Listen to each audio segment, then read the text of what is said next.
Bienvenue, c'est le Quesaco qui ouvre ses portes pour décrypter avec vous un nouveau mot en lien avec la spiritualité et je dirais même aujourd'hui les spiritualités, puisque c'est un terme à la fois utilisé dans les cultures juives, chrétiennes et musulmanes. Il s'agit de GN que nous découvrons comme chaque semaine auprès du Père Clazen et ça rime tout ça, vous avez vu. Bonjour. Bonjour. Découvrons notre micro-trottoir, c'est parti, on y va.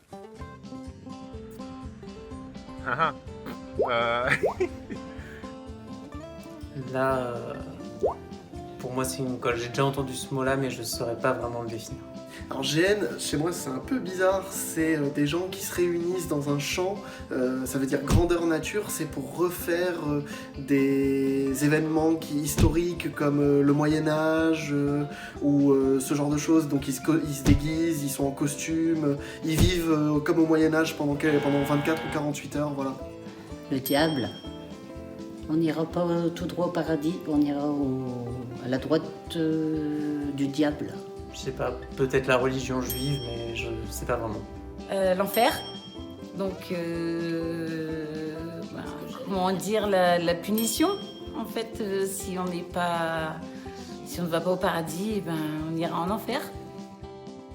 Eh bien, c'est plutôt pas mal du tout. Bravo à tous. Et je vous confirme aussi, juste pour info, que les jeux de la GN, dont parlait l'un de nos répondants, sont effectivement des jeux de rôle où on se déguise en personnages fictifs ou historiques dans des rassemblements qui durent plusieurs jours. Mais ça n'a rien à voir avec notre mot qui, lui, est plutôt spirituel. Alors, Père Clazen, pourquoi la GN désigne l'enfer ? En effet, c'est topographiquement, c'est un lieu.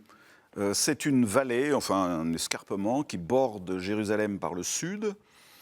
C'est donc un escarpement qui se jette dans le Cédron, dans la vallée du Cédron. Et ça s'appelle le Gué-Anon, GN. Voilà comment ça s'est fabriqué, ce mot. Et pourquoi c'est devenu synonyme d'enfer ? Parce que il y avait là, en 700 avant Jésus-Christ, il y avait là un culte contre lequel, évidemment, Israël s'opposait vigoureusement, un culte où on sacrifiait des enfants. Ah, carrément. Donc c'était l'abomination. L'abomination, il y avait des cultes, disons, inadmissibles par Jérémie, Isaïe, qu'on protestait avec véhémence, bien entendu. Oui. Et finalement, un roi, Josias, a finalement interdit ça. Et donc Josias, dans sa réforme, non seulement l'a interdit, mais il a fait remplir la vallée d'immondices, de manière à rendre impraticable quelque culte que ce soit. Alors des immondices, c'est quoi ? C'est des cadavres, Ah, d'accord. tous les déchets du temple. Quand on sacrifie des animaux, hop, il l'a déversé là-dedans, ça profanait le lieu. Et donc, voilà, tous les faux cultes, voilà, le lieu est devenu infernal.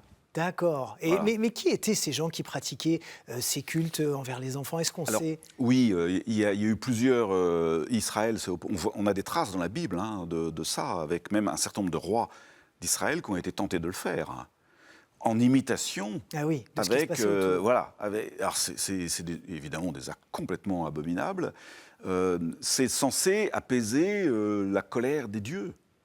Voilà, souvenez-vous que dans la Bible, il y a aussi le sacrifice des premiers-nés. Oui.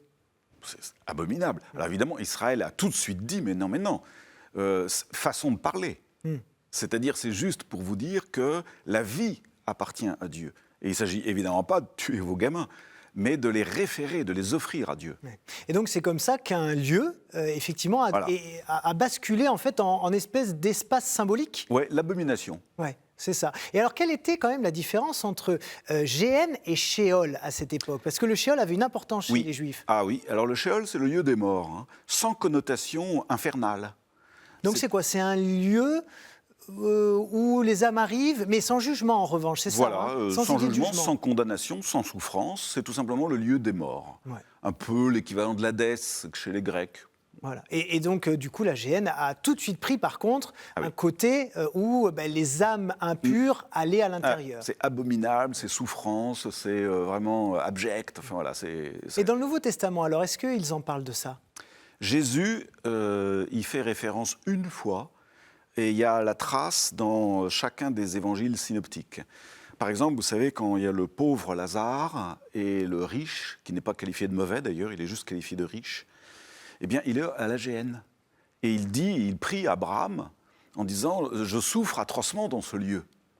Et Abraham lui répond en disant « Mais non, il est impossible, je ne peux rien faire pour toi, parce qu'entre ce lieu et nous, il y a un abîme ».